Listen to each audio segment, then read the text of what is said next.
pessoal, hoje a gente vai continuar aqui trabalhando um pouquinho com matemática e a gente vai estudar conjuntos. Então quando a gente trabalha conjuntos, a gente tem em mente que conjunto é basicamente uma coleção de elementos. Então a gente pode ter vários tipos de conjunto. Por exemplo, a gente pode ter um conjunto de cores. Então eu vou fazer aqui o conjunto de cores representado pela letra C. Geralmente, para representar um conjunto, a gente utiliza uma letra maiúscula. E para colocar esses elementos, a gente coloca eles dentro de chaves. Então, para colocar os elementos dentro, a gente pode colocar a cor azul.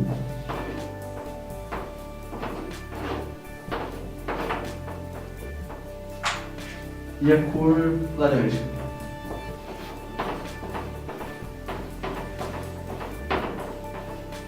Então, dentro do conjunto C, que é o conjunto de cores, estamos com duas cores, a azul e a laranja. Então, a gente pode ter conjuntos, por exemplo, de estados do nosso país. Então, teremos Rio de Janeiro, São Paulo, Mato Grosso. Então, seriam vários conjuntos, vários elementos que têm alguma coisa em comum entre si, que ficam nesse conjunto. Então, agora aqui na matemática, a gente tem outros tipos de conjunto, que são os conjuntos numéricos. O primeiro conjunto que a gente trabalha na matemática é o conjunto dos números naturais, representado pela letra N. Então, nesse conjunto, nós basicamente utilizamos eles para contagem. Então, a gente tem aqui o conjunto dos números naturais. Esse conjunto começa no zero e vai seguindo infinitamente.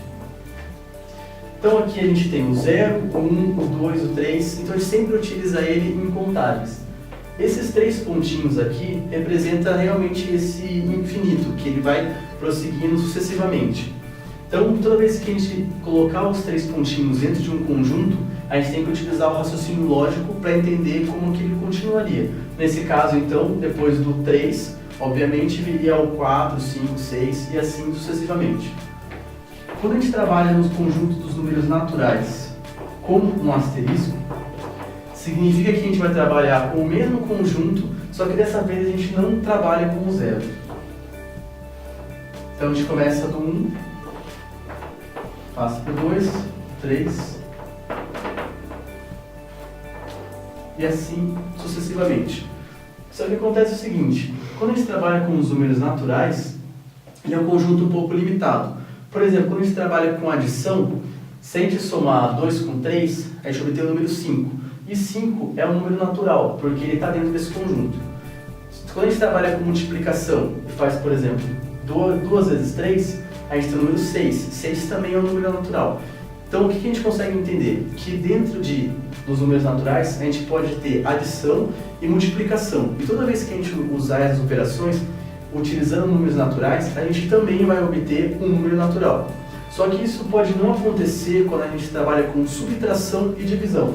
Por exemplo, se a gente fizer a subtração de 3 menos 2, a gente obtém o número 1. Então, nesse caso, a gente tem um número natural ainda. Só que se a gente fizer o inverso, fizer o número 2 menos o número 3, a gente vai obter o número menos 1. E menos 1, como vocês podem ver, não tem dentro dos números naturais. Para isso, a gente tem que utilizar o próximo conjunto, que é o conjunto dos números inteiros, representado pela letra Z.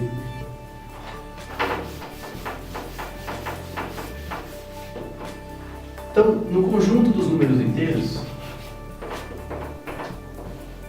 ele já começa com os 3 pontinhos. Por quê?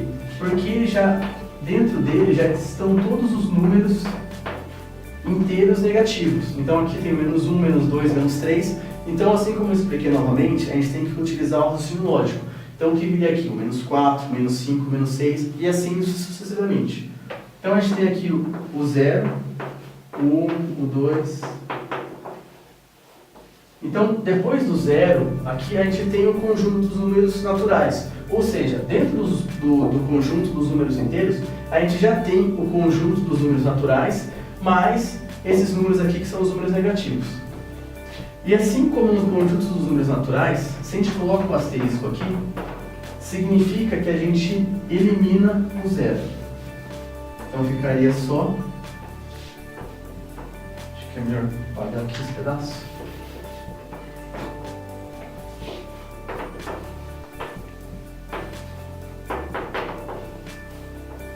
Então, colocando asterisco, a gente elimina o zero. Então, nesse caso também, é importante a gente ver nos números inteiros que a gente tem uma assimetria. Então, para todo valor, para todo número que você tiver dentro dos números inteiros, você vai ter um número igual a ele, só com o sinal inverso. Então, por exemplo, menos 1, a gente tem o número 1, positivo. Para o número 2, a gente tem o número menos 2. E assim sucessivamente. Então, menos 3, tem mais 3, o 4, a gente teria o menos 4. Só que acontece o seguinte, nos números naturais a gente tinha uma limitação. E aqui acontece o mesmo, a gente também tem uma limitação. Quando a gente trabalha com uma divisão, aqui pode acontecer que a gente não consiga realizar ela apenas com os números que estão dentro desse conjunto. Então, se a gente fizer, por exemplo, 4 dividido por 2, daria 2. Só que se a gente faz 1 dividido por 2, daria um número 0,5, se estivesse em decimal, ou o número 1 sobre 2, seria uma fração. E esse número aqui, a gente não tem ele dentro dos números inteiros. Para isso, a gente tem que entrar dentro dos números racionais, representados pela letra Q. Então,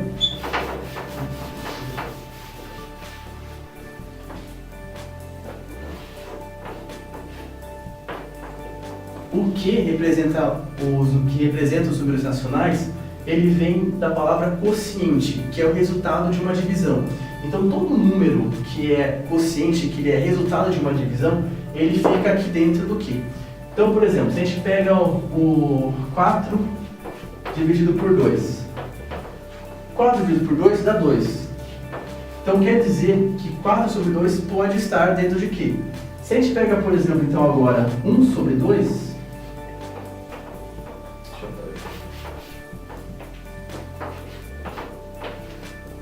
1 sobre 2, a gente não tinha ele antes dentro de nenhum outro conjunto. Não tinha como a gente colocar ele nem nos naturais, nem nos números inteiros. Só que agora a gente pode colocar ele.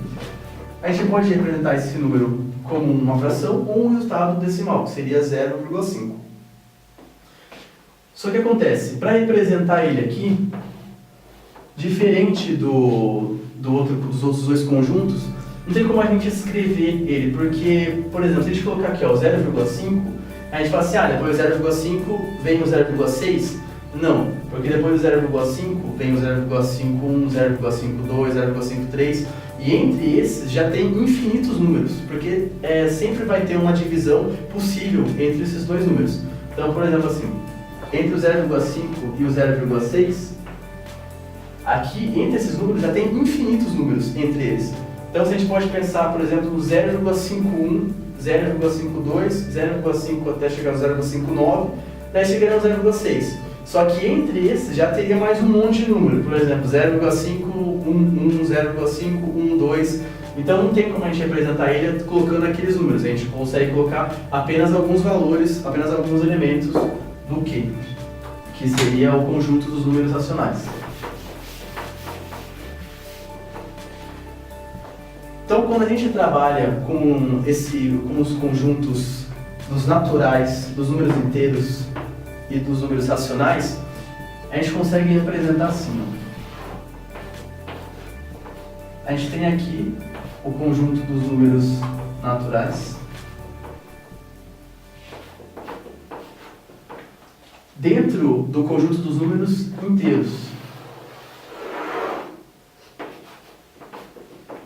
E então a gente consegue também perceber que os números inteiros estão dentro dos números racionais.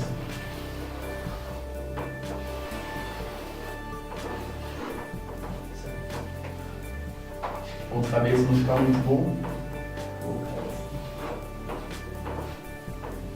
Então na próxima aula a gente vai trabalhar melhor com o conjunto dos números racionais, trabalhando principalmente com dízima periódica, e vamos estudar também o conjunto dos números reais. Essa é a aula por hoje, espero que vocês tenham gostado. Até a próxima.